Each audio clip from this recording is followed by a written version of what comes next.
सहाबा अल्लाह अल्लाह, आपने सुना होगा कि जब मेरे आका अलैहिस्सलाम की विलादत हो गई तो मक्के का दस्तूर था, अरब का दस्तूर था कि बच्चों को अपने घर रखना ऐब समझा जाता था, बल्कि शहर के लोग अपने घर के अंदर बच्चों को नहीं रखा करते थे, बल्कि देहातों में, गांव में भेज दिया करते थे ताकि देहात के पुरफजा माहौल के अंदर बच्चे परवरिश पाएं, और उनको दाइयां दूध पिलाती थी। अल्लाह अकबर। फिर आपने सुना होगा अल्लाह अल्लाह कि मक्कतुल मुकर्रमा जैसे शहर पाक में फिर आस पास से गिर्द नवाज से दाइयां आती थी और बच्चों को लेकर के जाती थी। आपको पता है रसूलुल्लाह के जो दादा जान थे सैयदना अब्दुल मुत्तलिब रदी अल्लाह तआला अन्हु, ये मक्के के बहुत मालदार आदमी थे, सबसे ज्यादा ऊंट इनके पास थे, सबसे ज्यादा खच्चर इनके पास थे, सबसे ज्यादा बकरियां इनके पास थी। अब्दुल मुत्तलिब काबतुल्लाह के मुतवल्ली भी थे, काबा शरीफ के ट्रस्टी मुतवल्ली आप थे।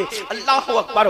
हजरत अब्दुल मुत्तलिब के यहाँ बेटे की विलादत हुई यानी पोता हुआ, तो जो भी दाई आती वो अल्लाह के रसूल अलैहि सलाम के दादा के पास हाजिरी देती, हुजूर के दादा नाम पूछते, ले जाते, और वो जैसे हुजूर को गोद में लेती, हुजूर किसी का दूध नहीं पीते। उसके बाद दाइयां आती चली जाती, आती चली जाती, आती चली जाती। हुआ ये कि जब सब दाइयां आकर के चली गई तो उसके बाद एक दाई ऐसी थी जो बड़ी कमजोर थी, खुद भी उसकी सवारी भी कमजोर थी, वो बड़ी गरीब थी, गुर्बत की वजह से उसका सीना खुश्क हो चुका था। उसका बेटा जिसका नाम अल्लाह अकबर अब्दुल्लाह था, वो उसका बेटा वो भी दूध न मिलने की वजह से रात रात भर रोते रहता था, और वो सवारी की वजह से सबसे पीछे रह गई, सबसे बिछड़ी रह गई, गरीब थी, मुफलिस थी, नादार थी। वो दूर से आई, देर से आई। अल्लाह अकबर। जब आखिरी में रसूलुल्लाह के घर पहुंची तो पहुंचने के बाद अल्लाह के रसूल अलैहि सलाम के दादा ने फरमाया, तेरा नाम क्या है?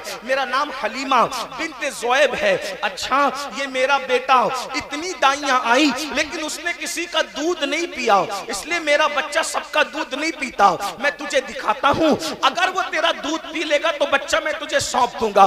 हलीमा ने शौहर से मशवरा किया, बड़ा नजीफ है बच्चा, बड़ी नफीस तबीयत का बच्चा है, जरा गौर से सुनना।